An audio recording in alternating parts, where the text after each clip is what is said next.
Bienvenidos a Taboo Talk Latina Edition. Yo soy Cynthia. And I'm Jeanette. And as always, we're here to have the conversations we weren't allowed to have growing up. Unfiltered, unapologetic, and rooted in our cultura. Today's guest is someone who embodies hustle hard and Latina power. From radio airwaves to red carpets, she's built a name and a brand that's boldly authentic. She's not just building moments, she's creating experiences. She's the founder and CEO of the Aliv Experience Inc., a full-service creative agency blending marketing and cultural impact. You've seen her on Citrix XM, TMZ Live, and the New York Post, and on the red carpet at the VMAs and Tony Awards. She's also the host of Growing Up Latina, a podcast that celebrates our stories, our struggles, and our shine. Please help us welcome the beautiful and unstoppable Alexandra Ventura, or as we know her, Aliv. Hi. Thank you guys so much for having me. By the way, I love hearing my real name. Like when someone says Alexandra, I'm like, yes. So thank you guys so much. I literally love everything you guys are doing. Thank you guys for having me. No, thank you. Yes, We're thank happy you. to have you back because I know we had you for the Galentine's and that was like the first time we had you on our platform. So today is extra special because we get to give you the spotlight. So thank you for saying yes. And to kick off things, I want you to take us back to your roots, the beginning of your journey. What shaped your drive, your voice, and ultimately your mission to build something that represents you as a Latina, especially in media and marketing? I mean, I was born in Rio Piedras, Puerto Rico. And it's so funny. My mom always makes fun of this, but I was actually born in a car. I was born in the parking lot of the hospital in a car. Like I just couldn't wait to come out to the world. And my mom was holding my little head, and she was like, "Oh my God, I'm giving birth." Wow, And so you only yeah. see this like on Instagram story, like on the news. Yes, and I literally came out into this world and I was very different from like any of my siblings. I have a huge family. I have 5 sisters, 4 brothers, and so we're like this like blended family. And not all of us were born in Puerto Rico, but I was so proud to say that I was born in Puerto Rico. I remember telling my sisters, like, I was born in Puerto Rico. You guys were born in Mount Sinai Hospital. And I was I was just Right. always bragging the fact that I just grew up in the heart of Puerto Rico.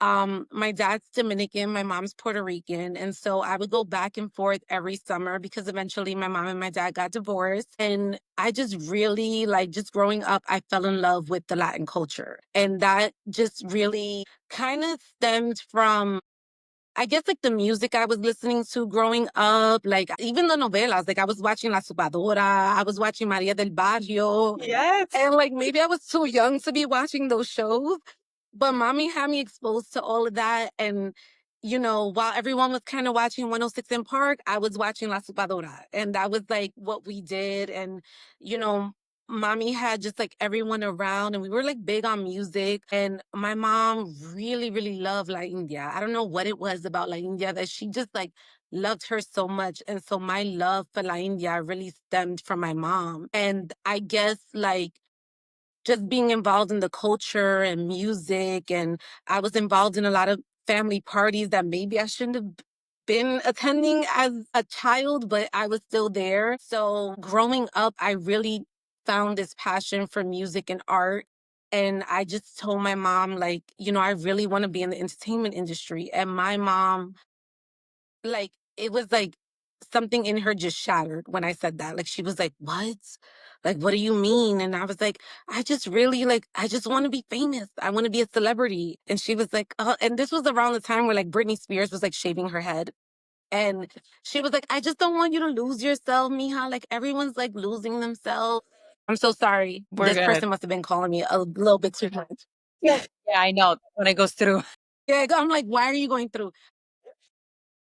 But I really just told my mom, like, I want to do this. I want to do this. This is where my heart is at. And all of my sisters were accountants and all the guys in my family worked at the hospital. And I was like the black sheep that said, I just want to be in the entertainment industry. And she was against it. She was against me being in the entertainment industry. And so I kind of like, I kind of joke around because I'm always saying I threatened her. But I literally told my mom, like, listen, if I don't go to school for something that I love, which is the entertainment industry. And at the time I wanted to be an actress. I wanted to be like Julia Roberts. That was like my person that I looked up to. I said, if I can't do this, then I'd rather take my GED. And my mom comes from having a GED. And so she was like, oh no, I'd rather take you to all your auditions. I don't want you to get your GED. Like all of my kids are going to get an education. And my mom literally took me to every single performing arts high school to audition. And I finally got accepted to Talent Unlimited High School, which is the high school that me and Jaleesa Bermudez went to the same high school. And I got accepted for drama. And I just said, I want to be an actress. I want to do this. And then eventually, I got an internship for Damon Dash, who's Jay-Z's former partner at Rockefeller Records. And I just told him my passion for interviewing celebrities. I said, I really just want to interview. That's what I love to do. And he was like, well, if this is what you want to do, like interview everyone. And that's really how it started for me. I just started interviewing everyone and I just asked so many questions. I was like a presenta. Yeah. Wow. Wow. That's powerful to hear that side of you because as we spoke before we went live, right? You're always the one interviewing and sharing everybody's story out there and to get to know you like that you were born in the car, that this is something that you're breaking that, generational cycle of like that we have to follow this path. You're like, no, mom, I'm going to step out of that comfort zone, right? And this is what I'm really passionate about. I grew up with novelas too. I grew up in the entertainment industry, and that was something that always set me aside too from my family, which I love. So I'm glad that you followed that vision and that you had that support from your mom, because I know it's hard, especially growing up in the Latina culture, right? That you have to do this, you have to do that, or no, go find a 9 to 5 and settle. That's not meant for us. That she didn't put that on you, and you still stand firm with what you believe. That's beautiful. Yes.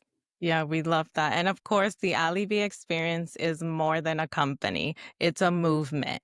What inspired you to launch it, and how did your past experience in the industry shape what you wanted to create?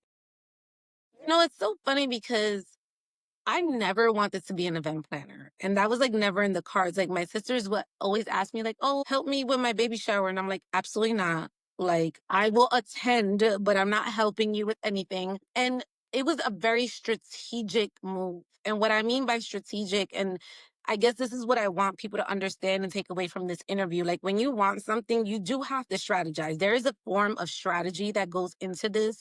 And I remember when I was on radio, I had an opportunity to speak to Sway in the morning. I remember like just having a conversation with him. And one of the things that really stuck out to me was that he said, your network is your currency. And just like him, I don't know what it was about him saying that I was just like, wow, I literally went home like a scientist, like my network is my currency. What am I gonna I was like, what am I gonna do to and I was just like, wow, your network is your currency. And at the time I was working a day job and I was like, well, I have a great network, but like, how do I expand it so that I can expand my currency? And I remember that day him taking my phone and he looked through my contacts and he was like, oh, you got this person, this person, this person. Like, you have $1 million on your phone right now. But my reality was I wasn't making $1 million. Like I didn't even have $1,000 in my bank account. So I was like, well, how do I continue to build my network? And so I said, well, okay, maybe if I do events, right? And I do like surprise events where I do it for celebrities and I do the surprise event, it will force them to give me their contacts because I'm the point of contact for them. Right. So, and I've always known that like I have a great relationship with celebrities, but how do I expand this? So I would go to a celebrity and say, hey, I want to do a birthday party for you. Let's do a surprise birthday party. And then in turn, the ROI was that it would force them to give me their contacts so that I can invite everyone. And that's really how I build my network. And then in the interim, everyone was like, you're really great at this. And I was like, I am. I never even wanted to do this, but I am. And then I fell in love with it. So I grew to fall in love with like the art of event planning. And I don't say planning more than I say production. Like I always say, I produced an event because I am the person that hires the team. I'm the person that if you come to me with a great idea and you're like, well, I want to do this event, I'll get everyone a part of it. I'll get every sponsor to like make this amazing event that you've already envisioned. I just bring it to life. And that's really how it worked out for me. And so this really has taken my career to an entirely different level. I've met so many people. I speak to a lot of corporate companies that maybe I wouldn't have had an opportunity to speak to them on my own, but through the person that I'm throwing an event for, I'm able to like foster and cultivate this relationship. So it's been great. We've been in business now for 10 years. Oh my God, 10 years. But Wow, yeah, 10 years. 10 That's years. amazing. And I've traveled. I mean, I've worked with athletes, artists, like everyone. I love it. Wow, that's amazing. And you shared a stage with the queen, Little Kim. Please tell us that experience because I grew up listening to all her songs. So please tell me, like, how was that experience for you?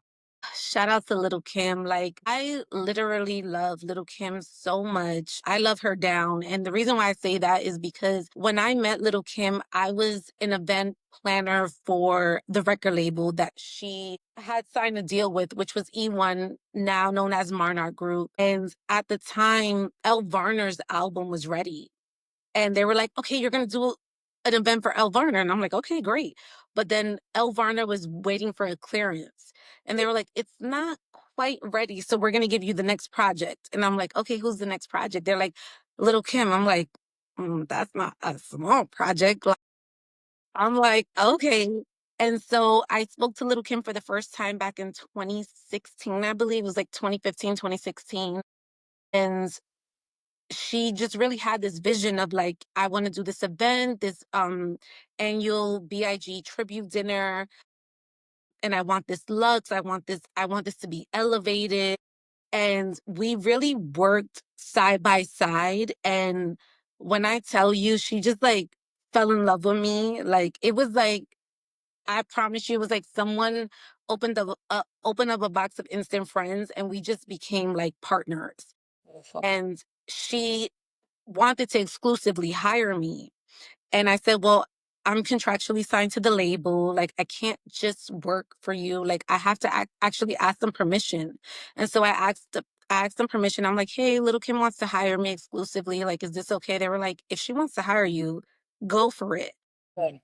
And so she hired me exclusively, and I've traveled with her to do events. And I'm actually going to the BET Awards with her in a couple weeks. And so this has been like a partnership. She's amazing. And when she brought me out on stage, I was like, I literally lost my mind. Like, I lost my mind because I'm so shy.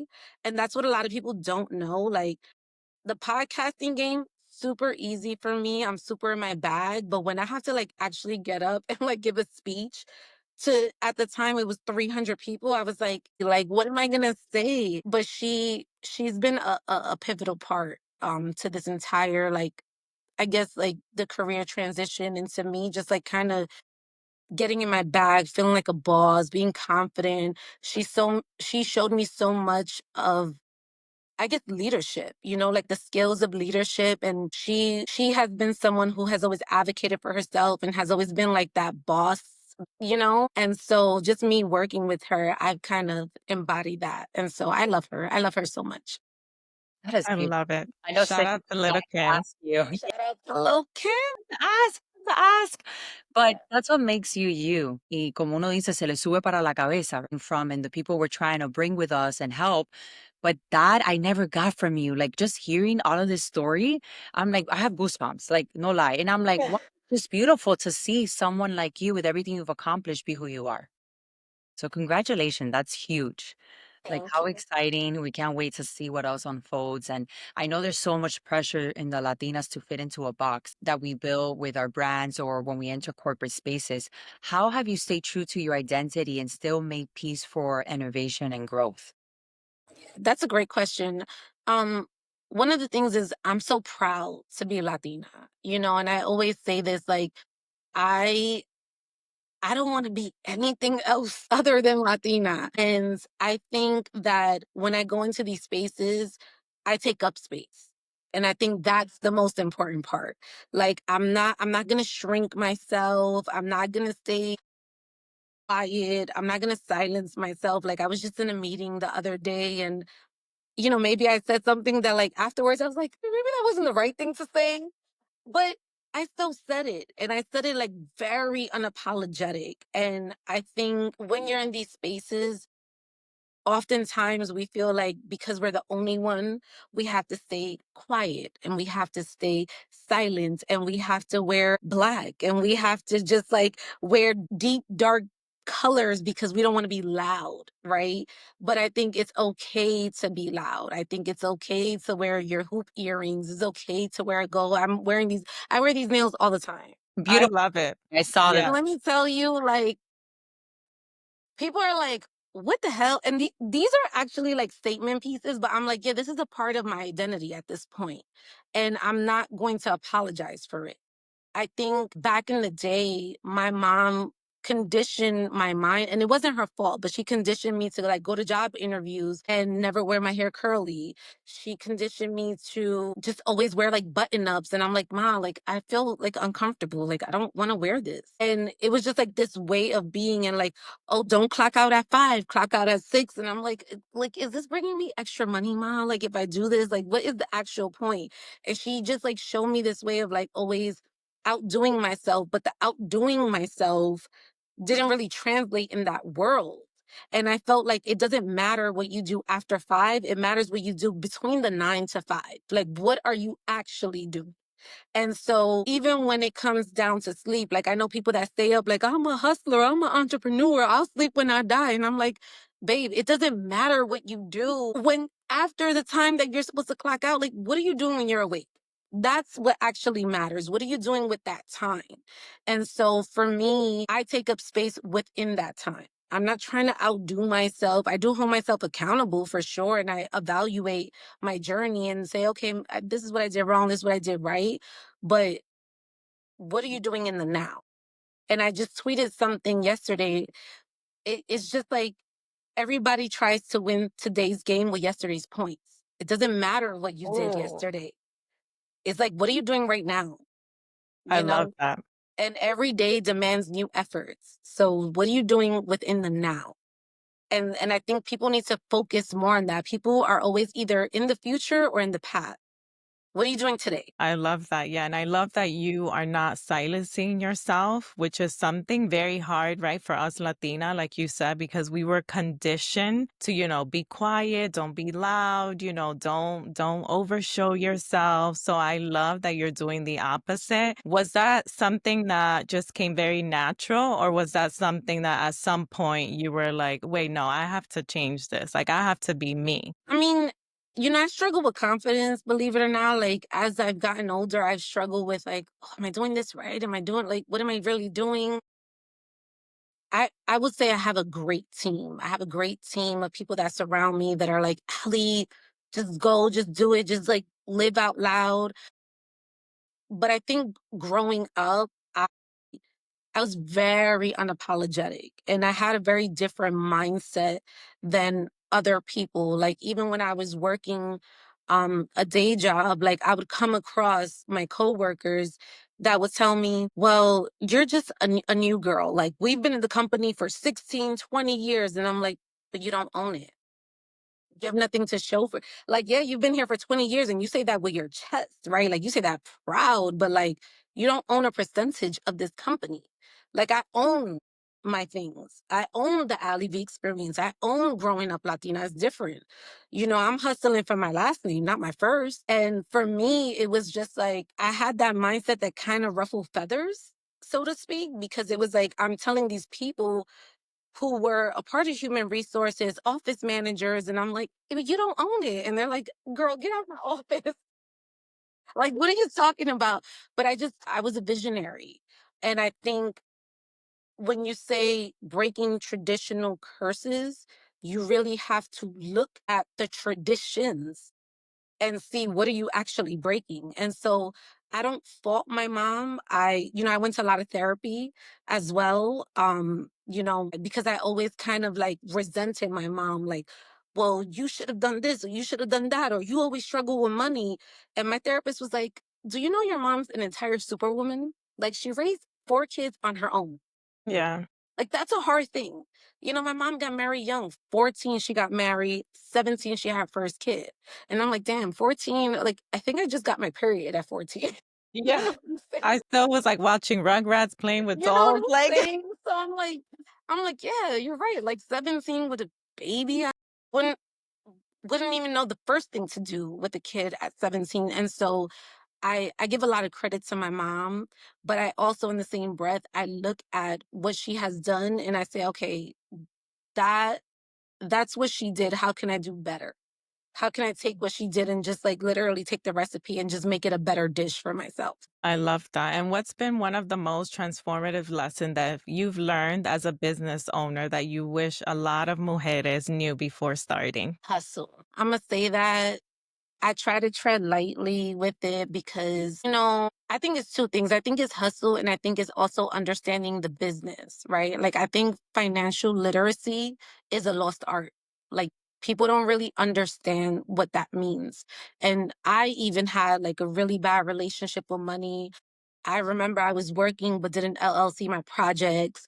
I remember like someone saying like you should trademark growing up Latina. Like, that should like trade register it. Like, it's just too good for you not to trademark it. And I was like, really? Like, let me just put out the work and they're like, no, don't actually. You should, Yeah. do your due diligence. And I think so many people they don't want to kind of deal with that, right? Because there's a lot that goes into it.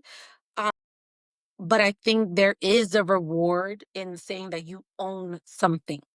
Right? Like, there's a gratification that you get, like, it doesn't matter what happens, I own it, you know? Um, and I think hustle because I think what a lot of the newer generation kind of forgets, and I have a love-hate relationship with the newer generation because they have a confidence that maybe back then I didn't have. Like, I could never go into a corporate office back then and demand what I want. But Yeah. like the new generation, they're like, hey, it's this or nothing. And I'm like, okay, girl, Yeah. right? Yep. You got it. I come from internship. I was interning for 2 years, no pay. I did a lot of things with no pay just to gain the experience. And I've always remained a student to the game. Even to this day, I'm still a student. And I think the newer generation, maybe they don't hustle as hard enough. Maybe not all of them, but I think that's something that is lost. And that's something that I've gained from like growing up, my relatives, my aunts, my uncles, my mom, my dad. Like, my dad is an amazing business owner. He is just like such an entrepreneur. And I'm just like, I'm in awe of everything that he does. I'm like, yes, dad, amazing work, and I want people to hustle. And I think those are two important topics and points because like the whole business. And I think that's also rooted in nuestra cultura, where we're like, I'm gonna do taboo talks, but let's see where it takes us. Maybe it doesn't work out. Having that limiting belief and not really saying this is a business, I'm gonna treat it as a business, I'm gonna run with it. And I'm glad that you mentioned that because we forget we do the hustle, but then when things are presented to you, it gets messy because you're like, I should have done this, I should have done that. And I think that's also rooted in nuestra cultura, not being able to fully understand like finance, or what you're supposed to do with a business or what's really entrepreneur. Like, what do you do? Like, just hustle all the time? Like, I love when you also share earlier, which I wanted to mention about, oh, I don't sleep. I'm going to hustle, hustle, hustle. I had that mentality at some point and it burned me out to the point that I went to mental health. Like I was like, I can't do this. I'm not meant for this. And it's because I was showcasing that to the world, right? So I love that you preach that because I think it's so important. That's why you are where you are today. And that's incredible. So thank you for sharing that. Thank you. Now, I know that you've had incredible visibility in entertainment, but we know that being a Latina in these spaces come with its own set of challenges. What has navigating this industry looked like for you in those spaces? Oh, it's been a lot of proving myself. I feel like I've had to prove myself this entire way. I think it's a gift and a curse me working with artists and celebrities because I feel like a lot of my career has been notarized through them, but I'm like, hey guys, I'm still Aliv alone. Like, I don't have to work with anyone to be this person. And I think that's the curse. I just want to say, like, when I'm in these spaces, it's hard for me to present and say, hey, I'm the CEO of Growing Up Latina. I have the Aliv experience, but still people look at me like, well, you work with this person, you work with that person. I'm like, but I also do this, you know? And I think that it's this notion of like, you have to be one thing and you can't do multiple things. And I think that's a part of entrepreneurship. You can be multiple things. You can exist in multiple spaces. I'm not trying to be the jack of all trades, but I do try to merge my worlds. So like with Growing Up Latina, I do events specifically for Growing Up Latina that is also in conjunction with the Aliv experience. And so I merged those two worlds. It's been hard for me to exist in these spaces without having to prove myself. And I'm still battling where it's like, I get no's all the time. Jeanette, I cannot tell you, and Cynthia, I cannot tell you, like, how many times I get no's. Like, these interviews that I lock in will take me a year and a half to lock them in. Wow. But it's me every 2 weeks, like, and I'm following up. And I'm following up. And they're like, girl, all right, we're gonna have to give you the interview because you keep You can leave following me up. alone. I'm so glad to hear that from you because sometimes we see, we look at the people you've interviewed, and to us, it's like, oh, I'm pretty sure they just said yes to her. So Yeah, to easy. hear, yeah, like, oh, easy peasy, right? Meanwhile, we're here, we do the same. We keep following up, following up. So to hear that from you is like, okay, yes, we're not alone. We're in this No. together. Oh my God, Laura Stiles. I just interviewed Laura Stiles and she said it. She was like, you were literally hitting me up for a year. And I was like, and I would have went another year until you said yes. And she Love was it. like, and I also interviewed a spicy Madi, and she was like, it's so crazy. She actually said this in the interview. I was like, she goes, I literally only said yes because just like your tenacity and your drive to like get this interview done. She was like, you've literally inspired me to like want to do my own podcast because the way you just did not, I just wasn't going to stop. I literally have like alarm clocks and reminders like, okay, it's been 2 weeks. Let me hit him up again. And I just won't stop. I love You have to be DJ Khaled annoying with your dream. Like Yes. you have to continue. Yeah, thank you for saying that. It's like, okay, we're not in this alone. I'm in their DMs and their comments. I'm like, they're gonna know who we are because we're just gonna keep knocking on that door until they say yes. Absolutely. And I encourage you to, and I will encourage anyone that's listening, like, keep going. Like, don't stop. What is the point of stopping for what? Like, I'd rather you just flat out tell me no than to ignore me. If you're gonna leave me on red, I'm gonna continue. because that So means just you tell haven't me seen no. it, right? I'm assuming you haven't, so giving you the benefit of the doubt. But Exactly. I love that. Thank you. Like really, everything you've shared today, we can all relate. And I know it's things that we all go through it. And even those that still haven't put their foot forward and say, I'm gonna do my podcast, I'm gonna open my business. They have those limiting beliefs. Watching your page, watching us just starting this from the ground up, it's inspiring to see look at us now, right? Even the power of social media, how we met and how you said yes to us. Like because we admire you. It's such an inspiration, everything you've done. So when Cynthia was like, oh, let's have her on the podcast, it was just beautiful to see that you said yes, of course. And we're like, wait, yes? You- Well, Yeah. so because, yeah, like you're so busy and how you are with others, we were like, okay, we probably have to be like that with you. And we didn't, because of who you are. So thank you for that. Thank you. Thank you. Yes, and I know some moments are extremely challenging. So how did you push forward when those challenges were faced? I think it's the audience. I'm not gonna lie. Like I speak about this often. I actually hate that I talk about this a lot, but like I was in a very long relationship for 6 years, and that relationship took me out. Like it literally took me out. Like I wanted to stop recording. And I felt like so much of my content became about my breakup. And I was like, oh my God, what do I keep talking about this breakup? This is crazy. But it was just so hard for me to get back up. Like it really, like my confidence was shot. Like everything was just around me was just so negative at the time. And it was just hard for me to get back on my feet to a place where I felt like I could be on camera and like give my best work. And I I remember I have a friend, he was telling me, he said, "Do you know Mary J. Blige, like some of her best work came from like her depression. And like you should like highlight that." And I was like, I don't know if I want to highlight that. He was like, no, you should show everyone, like show people your workout journey, show people that you're hurting, like just be authentic. And I was like, just remember like telling people like, hey, not only am I going through a heartbreak, but like I also went broke twice doing this podcast. And I would speak on panels and everyone would be shocked. I remember I did a panel for the New York Latino Film Festival. And they were like, well, how do you build a successful podcast? And I was like, look, I don't know how to. I can only tell you what I've done.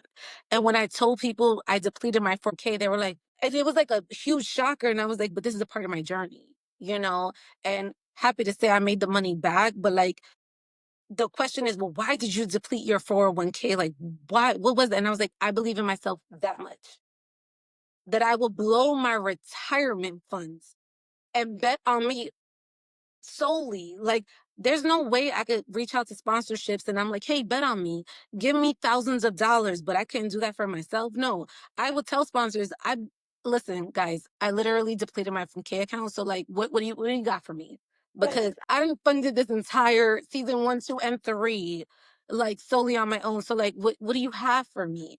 And I came with a different type of confidence because I was like, I'm producing a high quality podcast and I know that I am. Like, I'm giving you Oprah, you know what I'm saying? The Spanish version. Oprah, but it's something that I don't take back, and I feel like when you have a dream, you have to bet on yourself. You got to go all in. You can't say you want something, but then you're asking someone to give you thousands of dollars, but you wouldn't put up those thousands of dollars? Come on, guys. Like, put up I your love breath. that. Put up your breath. Wow, you left me speechless. I have so many questions for you and your I story. know. Wow, wow. Just because again, like knowing you and everything you've done, it takes us back to what you just said, right? It's like you can fake it until you make it. And I feel like we live in a world now with social media. Everybody's traveling, everybody is making so much money, right? Everybody has this perfect relationship, this perfect life, but do they really? Right? And nobody can relate with anyone anymore because we're at the same, well, I can't relate with you because you're having this life that I don't have. Then I feel that I'm not worthy enough, that I'm not good enough, and then we start questioning our worth. When you become vulnerable, that's what's inspiring because that's Yeah. what connects us. Like, look at us here. There's no fancy lights, there's nothing. There's just us right now having real, raw conversations. And that hits home because it reminds people you can do it too, but also you're not alone in your journey. I just want to say something like, I know like when Cynthia, when you reached out to me, like I was like, yes. And, you know, I want people to understand like the importance of a yes, right? Like when you're on this grind and you're hustling, all you want to hear is a yes. And yeah, you get a lot of no's, right? But like it's very important that when you come up, doesn't matter what stage, what level, that you always say yes when you have an opportunity to say yes. And that's why I always love Jessie Reyes. Like Jessie Reyes was like my first person that said yes, that I was like, oh my God, guys, I have my biggest celebrity on Growing Up Latina. And I'm always like, anytime I could thank her publicly, I will always thank her because my podcast was so new. I was on season 1. I didn't have the followers. I didn't have like anything. I Wow. had nothing. When she told me yes, I was like, wow, like you're a real one, because you didn't have to say it. You're in a position where you actually you can be selective on what you do. And I just think that it's always important to give back. It doesn't matter how many followers you have. You can have 1 million followers, but when you have an opportunity to give back to your community, say yes, because you have to remember your grind and what that yes meant to you. And so that's why I'm always proud of what you guys do at Taboo Talks, because I'm like, yes, like it makes sense. And like people should tell you yes, Yeah. because you're Thank shining a light on the community. Like, why not? thank I you. love that. Yes, Gorgeous. thank you. We're actually in her DMs too, Jessie Reyes. Just, you Every hear day me? we're in her DMs. Yes, yes. Planting those seeds, which like you said, it's important just to be part of the community. And you never know. Look at us, the opportunities you get, the doors that could open, and overall the spaces that we're creating, which is important. And I know you shares so many nuggets and so many tips, so many advices. But what advice would you give to the next generation of Latinas stepping into this space? Those who want to be seen, heard, and respected on their own terms. Oh, I would say don't stop. I would say don't stop. I feel like a lot of my success is attributed to not stopping. And it's really like me just going and just continuing to go. I feel like I knew I've always wanted to serve as an inspiration, but what does that really mean, right? And I think like even struggling with confidence, for me, it meant like I had to act more. I had to actually like do more. And even like I know I spoke about my breakup, but like I remember having a conversation with my cousin and I was like, I don't think I'm gonna be on social media anymore. I think I'm just give it a break. And she's like, whenever you're going through a breakup, you don't do less, you do more. Like you actually do more. And so I just feel like don't be afraid to take up space. I have a mom who, and I've been open and honest about this, but my mom has Alzheimer's. And I think when you have a parent who has dementia or Alzheimer's and you take a look at that and you're like, man, just take up space. You know what I'm saying? Like, just take up space because why not? Like, and I joke around saying this, and it's not a joke, but I always say this. I'm like, life is short and you don't come out of it alive anyways. You know what I'm saying? You don't come out of it alive. So you might as well do what you've always wanted to do. And I'm a big, big dreamer and I'm very passionate. Like, I have an intern who works with me and she's like, well, what are some of your North Star brands? And I gave her like a list of like 5 podcasts that I listen to because I'm such a consumer of podcasts. And she was like, well, what do you like about each of them? And I went like in depth, like maybe it's a little too much. Like she was a little overwhelmed. And I just remember saying, well, I like this, this, this. And I was like, I'm really trying to build the #1 Latina podcast in the world. And she didn't even respond because I'm sure she felt like, girl, that was a lot. You gave me a lot of passion. Not ready. She was not ready, but I just feel like live your passion out loud. Don't be afraid. And that's one thing that I would say to anyone that's listening that wants to pursue this, like just, or whatever, just live out loud. Don't be afraid. I love that. And don't be afraid to ask for help. Yes. That's something that I know we all struggle with. And like, as a Latina woman, right? Because we're so used to that hustle mentality, or we saw how our parents grew up, right? And we're like, okay, my mom did it all. So can I. Like, I should take on all the burden. So asking for help, 100%. Mhm. Yes. Oh my God, Aliv, thank you so much. You shared so much. I'm like, oh my God, thank you. So much gold that you dropped today. And of course, we can't let you go without doing our last segment, La Tia Chismosa. So, if your Tia Chismosa saw the mujer you are today, your career, your brand, and your boldness, what would she say? She will be so proud of me. I think she will be, what would she say? I know she would say something spicy, that's for sure. Yes. I feel like she would say, no.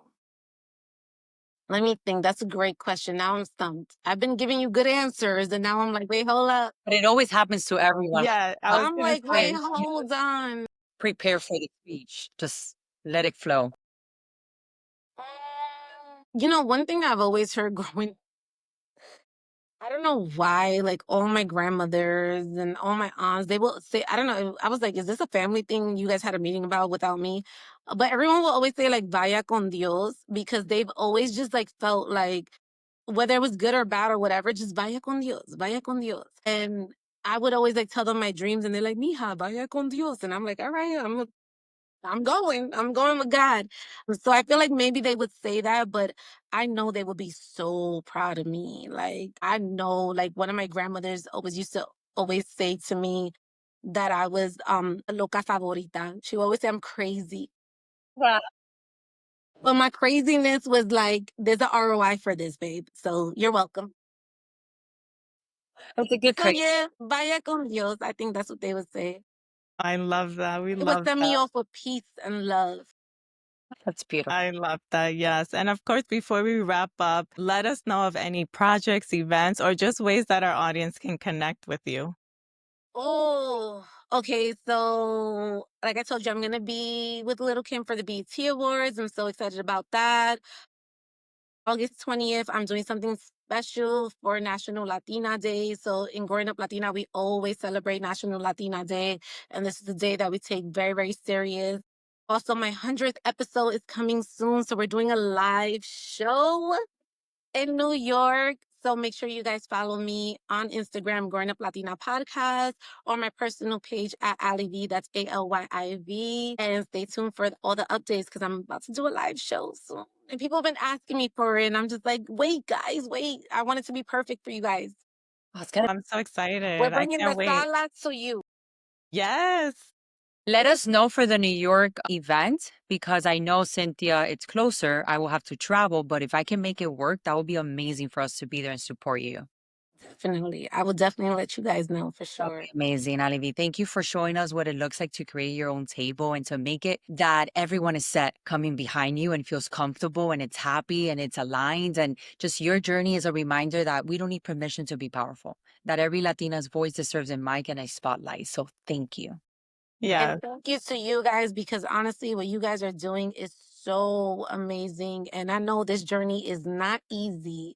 I know it's not easy. There's so many tears and arguments and like, are we doing this? Should we even do it? And how much time are we spending? And so like just to see you guys and like to see you guys again, by the way. I want to see you guys in person. Yeah, we got to make it happen. It's We're giving gonna a make it growing up happen. Latina interview. Yeah. Yes. Okay. You let us know and we'll be there. Goosebumps. We finished the entire interview with goosebumps. I'm done. Thank Tears, you. goosebumps. I'm like, ah. So yeah, that would be a blessing. And again, however we can support you, that would be beautiful too. Thank you guys so much. Yeah, thank you. And of course, to our listeners, don't forget to subscribe to our YouTube channel. Follow us on Instagram, TikTok, and Facebook. Y como siempre, chicas, we'll see you next time on Taboo Talk Latina Edition, where we keep breaking cycles, breaking silence, and breaking taboos.